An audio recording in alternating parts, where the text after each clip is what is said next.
চলুন জেনে নেওয়া যাক তারকেশ্বর মন্দিরের পেছনের সেই আশ্চর্য কাহিনীটা। এর উত্তরটা লুকিয়ে আছে প্রায় ৩০০ বছরের পুরনো এক অদ্ভুত গল্পে। আসুন প্রায় ৩০০ বছর পিছিয়ে যাওয়া যাক। তখন এই জায়গাটা ছিল এক গভীর জঙ্গল। গল্পের কেন্দ্রে আছেন বিষ্ণু দাস আর তার ভাই মুকুন্দ দাস।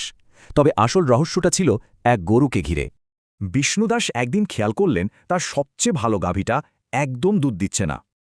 সন্দেহে তিনি পরের দিন গরুটার পিছু নিলেন ব্যাপারটা কি তা জানতে। কিন্তু তিনি যা দেখলেন সেটা কোনো চোর নয়, বরং আরও অবাক করা একটা ব্যাপার। বিষ্ণুদাসের মনে হলো ওই পাথরের নিচেই হয়তো কোনো গুপ্তধন লুকোনো আছে। কিন্তু যেই না তিনি কোদাল দিয়ে আঘাত করলেন, এক ভয়ঙ্কর দৃশ্য ঘটল। পাথরটা থেকে ফিনকি দিয়ে রক্ত বেরোতে দেখে তিনি ভয়ে জ্ঞান হারালেন। সেই রাতেই স্বয়ং মহাদেব তার স্বপ্নে এলেন এক দৈববাণী নিয়ে। এটা কোনো গুপ্তধন নয়, স্বয়ং তারকনাথ পাথরের রূপে অবস্থান করছেন। ঘুম ভাঙতেই বিষ্ণুদাস নিজে হাতে জঙ্গল সাফ করতে লেগে গেলেন। একটা খড়ের কুড়ে বানিয়ে নিত্য পূজা শুরু করলেন। এটাই ছিল প্রথম তারকনাথ মন্দির।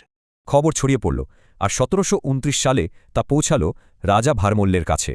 আসলে তারকনাথের কৃপায় রাজার পরিবারের একজন কঠিন অসুখ থেকে সেরে উঠেছিলেন। এর প্রতিদান হিসেবেই রাজা ওই ছোট কুটিরের জায়গায় আজকের এই বিশাল মন্দিরটি বানান। আজও মন্দিরের গভীরে সেই শিবলিঙ্গ আছে, যা ওই অলৌকিক আবিষ্কারের অথাই মনে করিয়ে দেয়। একজনের বিশ্বাস থেকে শুরু হওয়া এই কাহিনী আজ লক্ষ লক্ষ মানুষের ভক্তিতে বয়ে চলেছে।